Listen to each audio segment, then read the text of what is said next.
Is your family? Black. We all family. We are live. We live, baby. We live, baby. We live. Woo. Hello. Hello there. Hello. First time here on just a audio podcast. That's crazy. We haven't started yet, but No. oh, we haven't started yet. What's good, cousin? Welcome back to Black at the Movies. This is your host, Ashanti speaking, or Yourfairysquadmother if you're nasty. And we are here with our now semi-permanent host, co-host, Mr. notDSG. Hello. AKA my husband, y'all. That's right. Hello, y'all. It's been a while. It's been a good while. What's good? What's poppin'? It's been a while. Now, DSG, do you want to tell the people why we've been gone so long? We've been gone for so long because Yeah. your fairy squad mother and I Give it to got me. married in October of 2024. Damn straight. And not only that, we're catching up on some stuff, Yeah. planning some things, Mm-hmm. making small moves here and there. Small moves here and there. To a bigger one. But, you know, happy to be back. Happy to be back watching great Black films during Black History Month. Happy Black History Month, y'all. Happy Black History Month. Oh my very goodness. Now,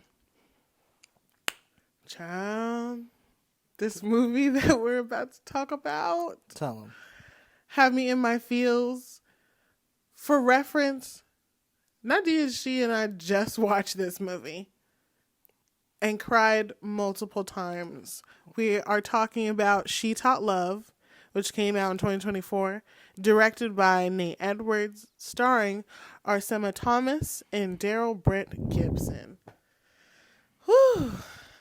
This one had me in my feels, y'all. You're telling me, listen, I don't cry at movies a lot. I cried at this one at least 3 to 4 times. Like, why? That's a record. Why am I in my feelings? That's a record. There's a lot of things to be in your feelings about. So let me tell y'all what this movie is about right quick, just so you're not in the dark. I'm not going to give too many spoilers because I do want everyone to see this film. Okay. So, Frank Cooper, an actor spiraling with distractions, meets Molly Waters, a sports agent living for the present. Drawn together at the worst possible moment as Molly faces her mortality, they must learn to love and live in the moment. This film is so beautiful. It's very well shot. It is in the city where I grew up in, which I still love. In LA, every single time a different place pops up, we're just like, oh my God, we've been there. But also, like, I feel represented because they're not just in one place in LA. They clearly go all over to all the different places. You see them in Pasadena and downtown, by the beach in Venice. And not like a typical Santa Monica shot, but like actual Venice and Marina del Rey. Mm-hmm.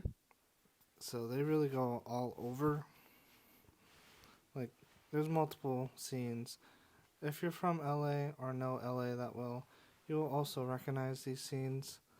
And you'll feel like this really does a good job of painting a picture of what LA is. Because it's not just one area. It's all these different subsections that make up LA. And make up the cultural melting pot that is LA. True that. They even had some Chinatown in there, too. They did. And, like, it's crazy because your fairy squad mother and I stayed at that hotel specifically. We stayed at... side note. We're just going to go on a slight sidebar. When we went to go see Wicked at the Pantages Theater back in 2018 when we were fetuses, we stayed at the Best Western in Chinatown, and they had a whole, like, free breakfast buffet. The beds were amazing. It was pretty stellar. And I saw that in the movie and I'm like, oh my God, do you think they stayed there just for funsies? As like a little side quest. Possibly. True. She's got book money. You never know. That's very true. You never know. So we got to get into our thoughts about this film that is incredibly beautiful. It's impeccably shot. The cinematography is absolutely gorgeous. Outstanding. Everybody's beautiful in this film for some reason. Rude. Like, drop dead gorgeous. Like, Y'all can't all be this gorgeous while also making me emotional. It's crazy. Now, right off the bat in the beginning of the movie, the camera zooms in on Frank sitting in his car reciting a line over and over again, like something to the tune of, and that's on that, nigga. Something like that. And he's repeating that line over and over again. And then you see him do a bump of cocaine. And I'm like, whoa, hold on. Is this nigga about to go into an audition after sniffing cocaine? After sniffing cocaine? See, that's how you know I don't know nothing about it. yeah, it was like, what? I know. It was crazy to see. And then you see him walk in and you see everybody else who's there reading the lines for that same part. And they're all dressed like typical hood niggas. All black, hoodie. End quote, hood niggas. End quotes, air quotes, hood niggas. Black sweater, do-rag. Mm-hmm. What, slightly baggy jeans? Slightly baggy jeans. You see some dude come out and he's smiling. He's cheesing hella hard after leaving that audition. And Frank's in there like, man, he's smiling too hard. That nigga probably got it. I thought that was so funny. But I'm sure that's how it is. Of course, I'm not an actor. But I'm sure that's how it is when you're sitting there and you're waiting and you're hoping to audition for this and possibly get it. And there's all these other people that you're up against. It was kind of nice to see Frank take himself so unseriously in that moment. But at the same time, I'm just like, ugh, the decisions that were made. Yeah. Yeah. And then we see him later on, and then he's drinking out of a flask. And I'm like, what's going on in your life, brother? He was smoking weed, drinking out of a flask. Smoking weed, drinking out of a flask. Cocaine. I'm like, this man's life is crazy. Life of a creative, I guess. I don't know. Life of a full-time creative with an agent. Right, with an agent. With an agent. What did Doechii say? I like doing Hollywood shit. Snorted probably would. That's Frank. Yeah, and he did. And he did. And will continue to do so. And then you get to Molly. And her life is complete polar opposite. Yeah. Complete polar opposite. She's a sports agent. She's jogging and stuff every day. She's doing all these juicing and supplements and stuff. Trying to keep herself healthy with everything that she's got going on. She is a chronic illness baddie. Shout outs to the representation. We don't see a lot of that. Very true. We do not. Which is like crazy because there are so many disabled black femmes and black femme presenting people that have chronic illnesses or have terminal illness, and you never really get to see it. So it was nice to see her like that. Right, and while still being a badass, you know? Absolutely. And I do love that this movie shows that, because, you know, everyone but a lot of people are disabled, and a lot of them aren't physical, and a lot of them don't show. And a lot of people expect, oh, for you to be handicapped, you need to be in a wheelchair, you need to be on crutches, or have some sort of physical disability. But all the disabilities are not physical. Sometimes they're internal. Mm-hmm. You know, as Molly, like you said, is a chronic illness baddie, she's going through shit. She's gone through shit, but she's also still living her life, which, again, nice to see. I know that people who are not chronically ill or terminally ill, or even just disabled, I know that they have their preconceived notions about what those people look like. And oftentimes they're not going to expect it to look like Molly. Right. You know? Someone from the outside looks like who has it all together, has a perfect life, you know, has a very nice house. Right, because they're expecting you to be down and out. Right. That's what they're expecting. Because everyone has these stereotypes in their mind of what a disabled person should look like, of what a chronic ill person should look like. So it was nice to see it portrayed this way. Right. You know, it was very, very nice to see. And I also thought that all of their conversations were so stinking cute. Absolutely stinking cute. Ugh. The little flirting back and forth, the sarcastic tones, the little poking at each other. It was well done, well played, and very playful. Very playful. They're a very playful couple. There's a lot of moments where I'm like belly laughing because it's genuinely hilarious. And it feels like, oftentimes, it feels like I'm a fly on the wall looking in on somebody's relationship. And I'm just like, oh, goddamn, this shit intimate? For real. For real. This shit intimate? Like, should I be here? Do I need to leave? Because that's like running into a couple in LA and like overhearing their conversation. And then it's like you're walking past them and then you turn your shoulder back and like, do you hear what they just said? Oh my God. Eavesdropping. Mm-hmm. Oh man. There was so much in this film that was good. So much in this film that was good. I also loved how once they planned their first date, when they're inside the grocery store, he comes upon her and he's been trying to get her for a while, y'all. He has not given up. Every single time he sees her, he's like, oh, it's my favorite runner. Because she be running, right? And she got her little gym clothes on, looking real cute in her little set. Mm-hmm, mm-hmm. And he be hitting on her every single time that he sees her in the store. And she's like, yeah, whatever, nigga. Exactly how it be. Every single time. Or it's like, that was really weak. Really, really corny. Gonna have to come better than that.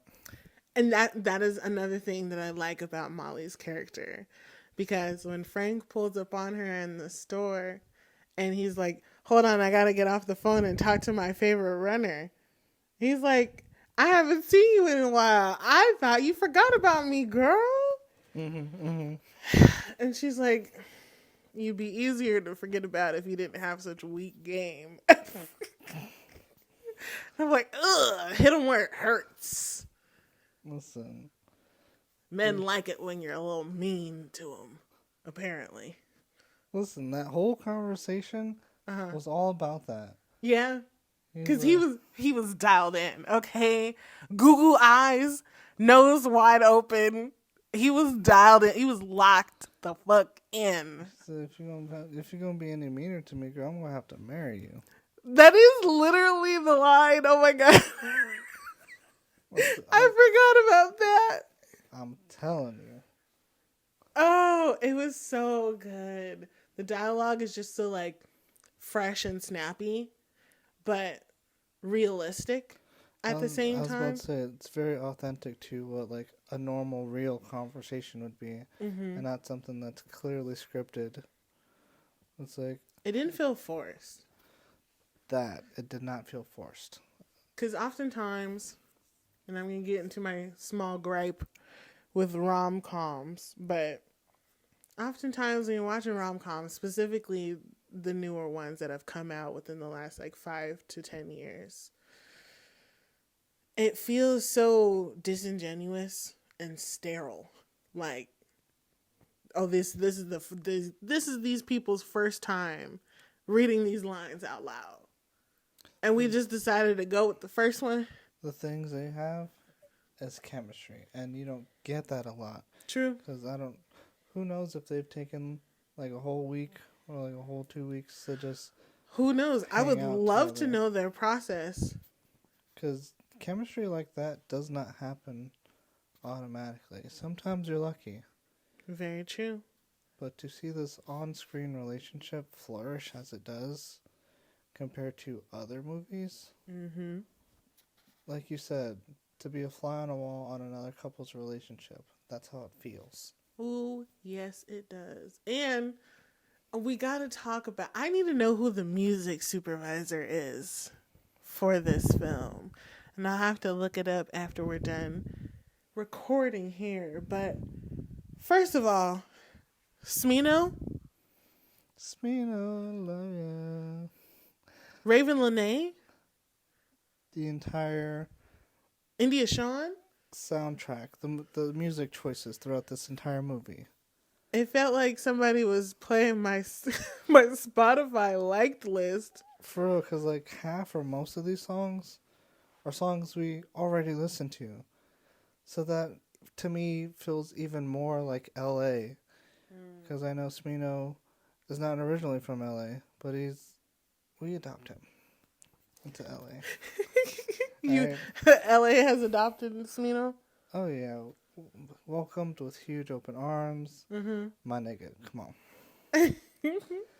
But again, all these songs are really like what we listen to. Yeah. On a daily. I don't know. The whole thing just felt very familiar watching it. It felt very familiar. And the music was great, of course. But also there's like a common type of shot that's happening throughout the film. That's one of my absolute favorite things ever. The slow zoom in. Oh, it's gorgeous. The handheld slow zoom in with like a little bit of shakiness. It's giving A24 vibes real bad. And bad. It really shows like the depth of, I think, what you're supposed to be feeling in that scene as well. Yes. I love a good slow zoom in with longing looks. With heartfelt looks. Because that's how Frank and Molly were looking at each other really from the get-go. We don't even have to get into their actual relationship and when they started like really, really dating and locking in, because it's just been like that. Like it was destined almost. Ooh. Yeah, and that shot kind of reminds me of just having tunnel vision. Because as the camera zooms in, all you really focus on is that person. True. Or, that couple. Or whatever's in the shot. It really just focuses in and really narrows out everything else. So your focus is solely on what they want you to see. Very, very true. Now, going back to representation, I think one of the reasons why Frank is so enthralled with Molly is because, he sees the facade of like well-off, badass, independent woman, sports agent, and then she starts revealing pieces of herself. She's a nerd. She's a huge nerd. She loves sci-fi. He asked her favorite movie. She said Star Wars. Because she wanted to be Princess Leia so bad. And then realized that she didn't look like her. And so her and her dad basically made their own fan fiction series into comic books. I wouldn't even call it a fan fiction. It's more like original. I wonder, does it exist within the Star Wars universe? Is that how it was written? Or was it written to be separate altogether, but still sci-fi and taking place in space? Second choice. How you know? That's what I assume. That's Is what this I your feel. theory? That's my theory. Because they created whole new planets, whole new princess saving. Instead of, you know, how Star Wars is the sun is saving the galaxy and all that. It's the princess rescuing the prince and having to make these moves in order to have an adventure and to save everything, you know. You know what? Now is a good time to ask the director. Is Astronova the series that Molly and her father created within the story of She Taught Love? Is that series full in its existence? Is there somewhere that y'all just secretly have this? You just holding on to it? And if so, can you email it to me? Email it to us, blackinthemovies@gmail.com, please, because that's another story that needs to be told. Honestly, it does. It needs to be told. That's also immediately just black representation because everybody is black. Mm-hmm. It's sci-fi. It's black. It's nerdy. We love that shit. Please. We don't get it often. Please. Thank you. So I think we should get into favorite scenes. And I'm going to let you go first. Just to make sure that... we don't have the same favorite scene. Because this is a short and sweet Valentine's episode. Mm-hmm. So we're not going to go crazy like we usually do. Especially because we don't want to spoil this movie for y'all. This movie really went under the radar when it came out on Hulu. It was not marketed well. Had barely like a commercial or two out.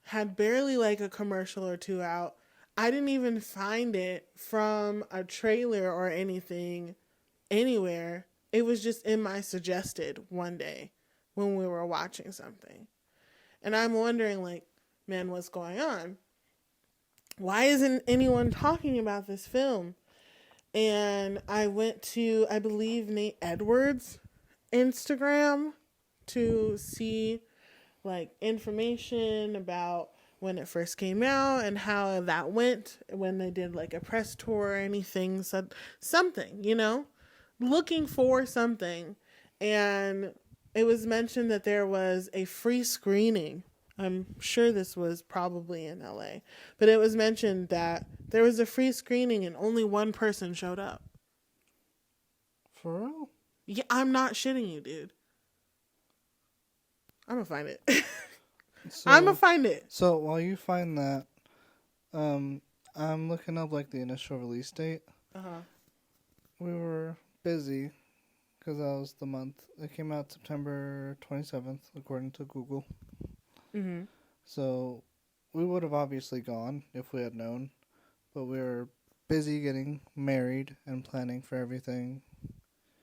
Man, I really wish we saw that in theater. That would have been amazing. Yeah. We could have asked the directors all these questions. Honestly. We very well could have. And it's crazy.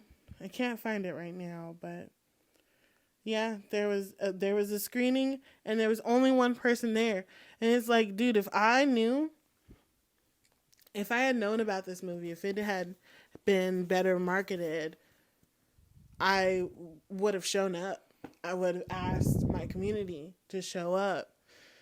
And it sucks to see, like, black films and black shows on Hulu and Netflix come out with little to no marketing and have things get canceled or get scrubbed under the rug, especially when you think about, like, HBO and the type of shit that they be on and completely getting rid of titles and TV shows and films to the point where you can't find it anymore. So it burns my cookies, to be honest with you. You know, Disney did the same thing with a movie that I love that also went under the radar that I truly believe deserved more attention, and that was Strange World. Hmm.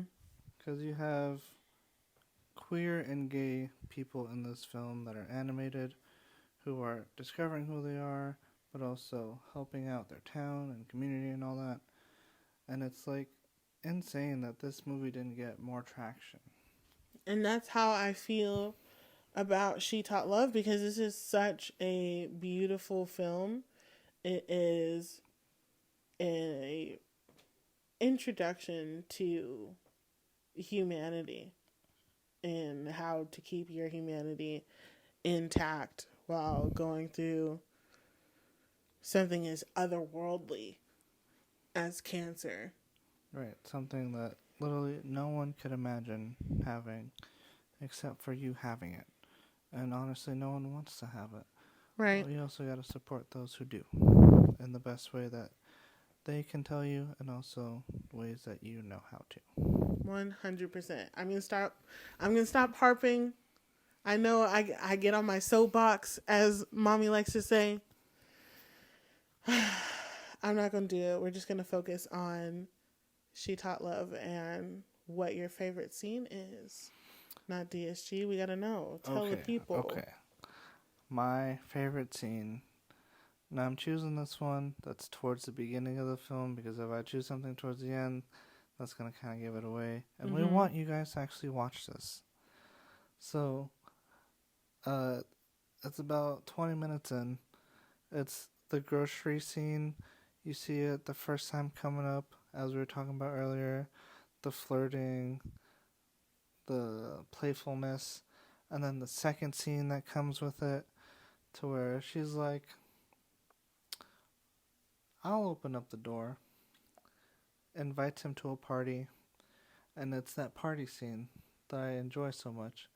Because he's so witty, so charming, so funny, and also, like, has this aura about him, where he's not, like, just some random dude. He's very playful.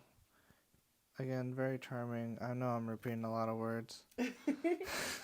You're good. But he's also, like, almost endearing, because he's wanted this date for so long. Yeah, he's been waiting. And he's, you know, making good, because he knows how, he's been to a lot of these, like, parties, to where he knows how to mingle, he knows how to keep conversations going, make them interesting. But my more so favorite scene is when they go outside to talk. Because knowing LA, outside talks are really where things go down. Because they go outside, they have a nice little chat, they start, you know, chit-chatting back and forth. This is also where he learns that she's sick. And you see the playfulness, because, like, you got a cold or something? Nah, girl, I can't catch nothing. But And then she's like, nope, this is something you can't catch. yeah. And then they switch the topic off to her favorite movie, which we get Astral Nova, and her explaining all of that. And the way he kind of gets it out of her is like, I'm going to just go in there, go through your desk, look up your client list. He's like, okay. Right, because she didn't want to... that wasn't something that she was necessarily prepared to share. Astral Nova, the story, the comic series that her and her dad made together, was, as her dad said in the later scenes in the movie, that's sacred. Yeah, like, and like Frank was very special for her to even want to mention that. Exactly. So, the type of charm, charisma, and overall, like, beat this guy has, it's something of no other person has. 100%. And then it follows them to eating tacos and, you know, again, late night chats, you know, the vibes. And it just leads to a moment where you don't know if the time is right, but you take that time, and they share. You take a risk. You take a risk, and they And share he leaned in to kiss her. while she had a mouthful of tacos. While she had a mouthful of tacos. And the whole scene is just very cute. Again, very playful. It feels like you're a fly on the wall watching like another couple across the way having a great night. Honestly, 10 out of 10. That's such a good scene. And then she kisses him back. Obviously. She's like, she's like, I think I got some cilantro. She's like, you want some more? Ooh. It's like after you finish that bite. Ooh. And I'll stop it there. I'll stop it there. That's a great favorite scene. I know it's like a multiple, but it all plays. It's technically all one scene. It's fine. Thank you. Don't even worry about it, big dog. Yourfairysquadmother, what is your favorite scene of the movie? Oh, brother. See, this is why I let you go first. Was it the same? It was the same, but I have a secondary one. Don't worry. I have a secondary one. Okay. I think my favorite scene, this is going to come later in the movie. I'm going to keep it as spoiler free as possible. But when Frank is sitting outside with Molly's dad, this is after like they've met, you know? And Frank has a special, unfortunate connection to Molly because his father also had cancer. And unfortunately, his father passed away from it. This was when he was 15. When he was 15. And he talks about his dad with Molly's father. And Molly's father says, you know, I've never met that man, but the more I talk to you, the more I feel like I'm getting to know him. Such a powerful line to say, you know? Honestly. And that's one of the scenes that made me tear up. Because, you know, I'm getting emotional now. Mind you guys, we just watched this film. We just like, watched. It's still paused on the TV. So the emotions are high. Go ahead. Because I've also had family members, you know, pass away, not because of cancer, but other things. And it just reminds me of my connection to them. It just gets me all in my feelings. And it's like, I'm tearing up as we speak. So it really, really hits home. I feel it. And I'm sure Frank, in that moment, it almost looked like he got a regenerative life in that moment. Like he swelled up with pride. Because, you know, unfortunately, when your people pass, you know, they're still with you and they become your ancestors, and you make a choice every day to have their legacy shine through you by just living and being the person that they brought you up to be. And I thought that it was very nice in that moment to see them share the memories of Frank's dad, which he mentioned were like slipping away and he can't remember his voice anymore. And sometimes he'll have to refer back to a voicemail that he left. And he finishes off the scene, and I'm not going to dig into getting emotional too. It's all your fault.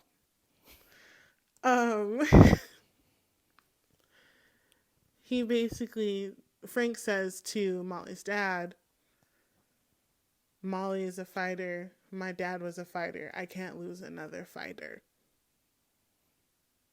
Like, I can't do it. Yeah. I'm not built for that kind of pain, which was another line that he said later on. And then the dad said, "You're not going to lose another fighter. Molly doesn't know how to lose."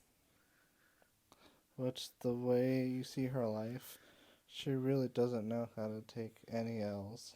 None at all. She's not. She refuses to. And that scene was just so, it's so sweet, and it pulls at my heartstrings, and I'm not gonna cry during the podcast. But I definitely will cry after we're done talking. I might shed a couple more tears. I don't think I'm done. Oh, God. Everyone needs to see this film. Everyone needs to see this film. If you're looking for 10. a film to watch, A black film for Valentine's Day, oh, bitch, fucking watch it, okay? It will pull at your heartstrings, and it will remind you why your connections are some of the most important things on this planet. facts. Oh, it's so good. And you know what? I'd watch it again. I think this movie really defines on what love is. Mm-hmm. How, the title of it, She Taught Love. And how really you make an effort to become a better person because of someone you meet. Like, things I'm doing, today wasn't things I was doing 7 years ago before I met Yourfairysquadmother.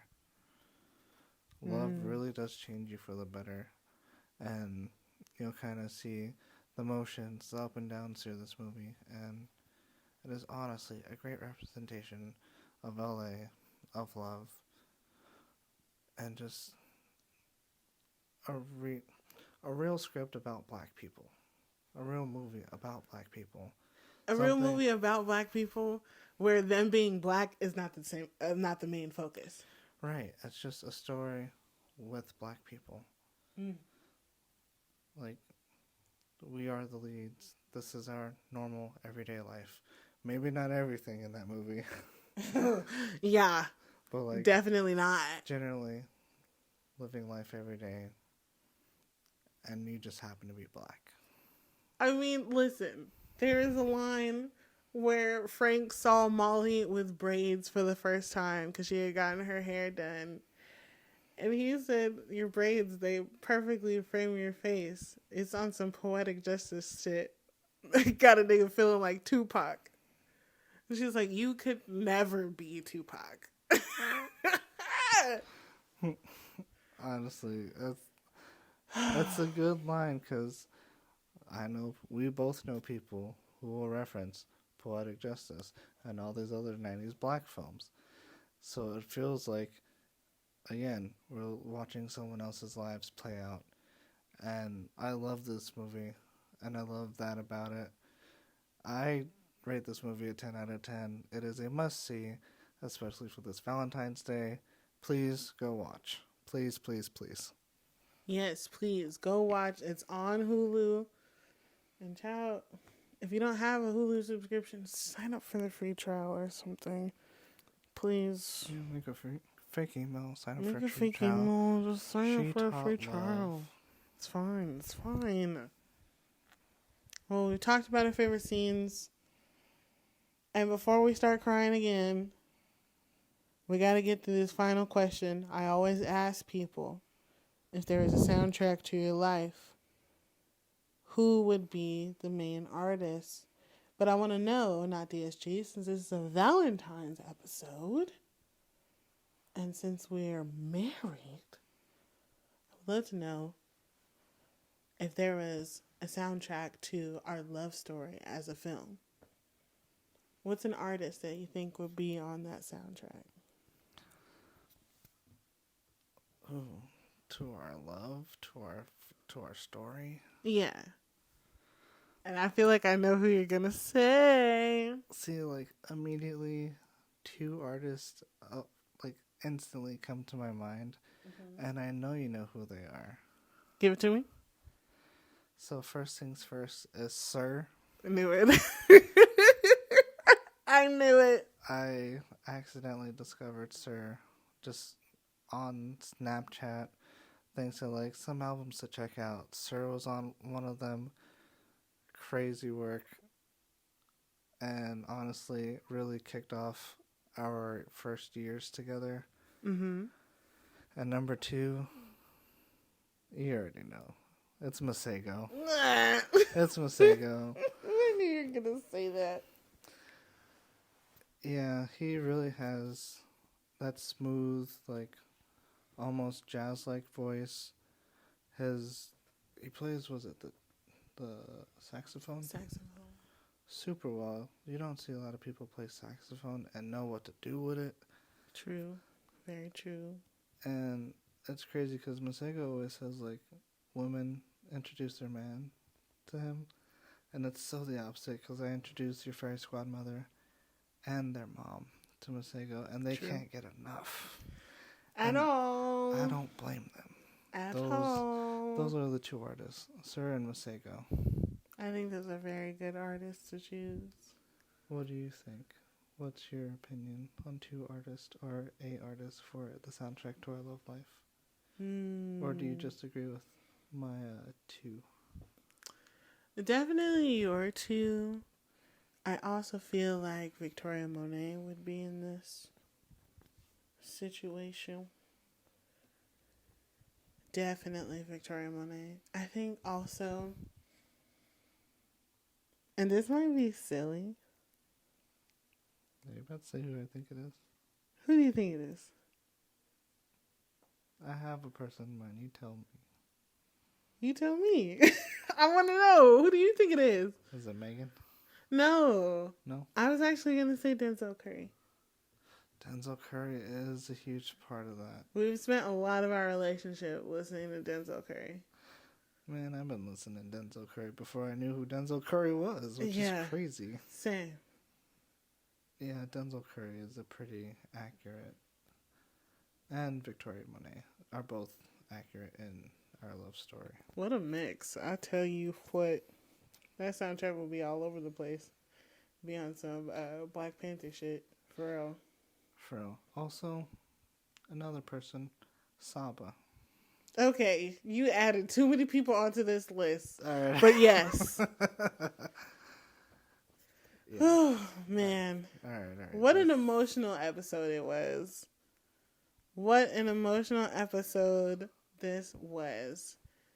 Thank y'all so much for listening. If you got all the way through, we appreciate you. We love you. We're happy to be back. Oh, yeah. There's going to be a lot more episodes coming. Sinners is coming out on April 18th. We're going to do a movie buyout for that. So just stay tuned. And please, please, please, go stream She Taught Love on Hulu. Today. ASAP, as soon as you hear this. As soon as you done, go watch it, man. Please. Go borrow somebody's account. And then DM us. Send us an email at blackthemovies@gmail.com. Something. Let us know how you felt about this film. Instagram, TikTok, all that. Tag us. Let us all know. of it. And happy Valentine's Day. We'll see y'all when we see y'all. Happy Valentine's Day. Happy Black History Month. We Yes. love y'all. We'll see y'all. Stay tuned. We got stuff coming. Bye. Bye.